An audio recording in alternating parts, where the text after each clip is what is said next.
এই শীতে একবার বাঁধাকপির এই সেরা স্বাদের রেসিপিটা কিন্তু একবার ট্রাই করেই দেখতে হবে, কারণ এটা কিন্তু বাঁধাকপির সব রেসিপির থেকে একদম অন্যরকম। রুটি কিংবা ভাত দুটোর সাথেই দুর্দান্ত লাগে খেতে। নমস্কার, কুইজিনিয়া চ্যানেলের পক্ষ থেকে সকলকে জানাই সাদর আমন্ত্রণ। আমাদের সবার চ্যানেল কুইজিনিয়াকে সাবস্ক্রাইব করে পাশে থাকা বেল বাটন আর অল আইকন প্রেস করে রাখলেই সব নতুন ভিডিও নোটিফিকেশন আপলোড হওয়া মাত্র পৌঁছে যাবে আপনাদের কাছে। আজকে আমি নিয়ে এসেছি শীতের একটা ফেভারিট বাঁধাকপির রেসিপি। বাঁধাকপির সব রেসিপির কাছে এটা কিন্তু অন্যতম সেরা। একদম শীত থাকতে থাকতেই বানিয়ে ফেলুন এই দুর্দান্ত টেস্টি সম্পূর্ণ নিরামিষ রেসিপি। পদ্ধতিটা দেখে নেওয়া যাক। রান্নাটা হবে সাদা তেলে। সাদা তেল কড়াইয়ের মধ্যে গরম করে নিয়েছি। এরপর একে একে দেবো ফোড়নের জন্য ছোট এক টুকরো দারচিনি, 1/4 টিস্পুন গোটা জিরে, 3টে ছোট এলাচ, একটা তেজপাতা। 40 থেকে 45 সেকেন্ড অপেক্ষা করব। যখন ফোড়ন থেকে সুন্দর গন্ধ বেরোতে শুরু করবে, 3টে মাঝারি সাইজের আলুকে এরকম বড় বড় ডুমো করে কেটে এর মধ্যে দিয়ে দিলাম। আলুগুলোকে 3 থেকে 4 মিনিট সময় নিয়ে মিডিয়াম টু হাই ফ্লেমে আমরা ভেজে নিচ্ছি। আলুগুলো কিন্তু একটু বড় করেই কাটবেন, কারণ বাঁধাকপির এই রেসিপিতে আলুটা একটু বড় করে দিলেই ভালো লাগে। 4 মিনিট মতো আমাদের ভাজা হয়ে গেছে। এরপর এতে আমরা দিয়ে দিচ্ছি গোবিন্দভোগ চাল। মোট 70 থেকে 75 গ্রাম গোবিন্দভোগ চাল ধুয়ে আমরা জল ঝরিয়ে রেখেছিলাম, আর সেটা এর মধ্যে দিয়ে দিলাম। চালটাকে দিয়ে মিনিট 3 সময় নিয়ে আমরা ভেজে নেব।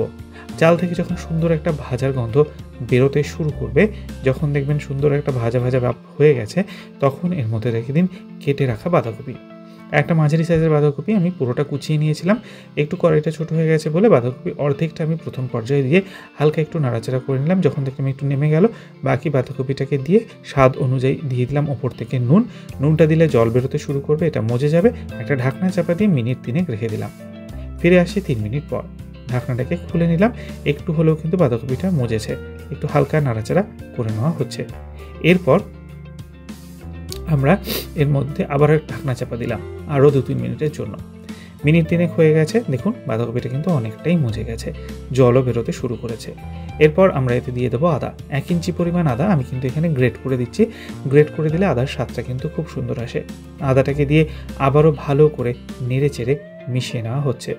আপনারা চাইলে আদা গ্রেটের বদলে আদা কুচি বা আদা বাটাও ব্যবহার করতে পারেন, সেমই লাগবে। ভালো করে মিক্স করে নেওয়ার পর ড্রাই স্পাইসেস 1/4 টিস্পুন হলুদ গুঁড়ো, 1/4 টিস্পুন লাল লঙ্কার গুঁড়ো, 1/2 টিস্পুন কাশ্মীরি লাল লঙ্কার গুঁড়ো, 1/4 টিস্পুন ধনে গুঁড়ো আর 1 টিস্পুন দিয়ে দিলাম জিরে গুঁড়ো। ড্রাই স্পাইসেসগুলো দিয়ে ভালো করে নেড়ে চেড়ে মিশিয়ে নিচ্ছি, যতক্ষণ না ড্রাই স্পাইসেসের যে কাঁচা গন্ধটা আসে সেটা চলে যায়। ভালো মতো আমাদের কিন্তু কষানো হয়ে গেছে।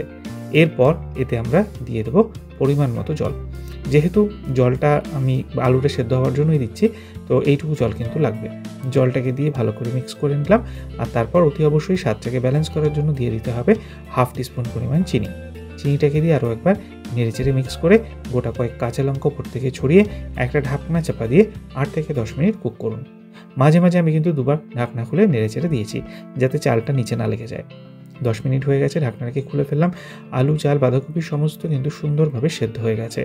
ভালো করে মিক্স করে নিলাম। এটা কিন্তু একদম ড্রাই হবে। নামাবার আগে ওপর থেকে ছড়িয়ে দিন 1 টিস্পুন পরিমাণ ঘি। ঘিটাকে দিয়ে গ্যাসের ফ্লেমটা অফ করে দিন আর ভালো করে মিশিয়ে নিন। তাহলেই তৈরি হয়ে গেল শীতের আরেকটা দুর্দান্ত বাঁধাকপির রেসিপি, যেটা হলো গোবিন্দভোগ বাঁধাকপি। বাড়িতে অতি অবশ্যই ট্রাই করুন। খেয়ে কমেন্টে জানান কেমন লাগলো।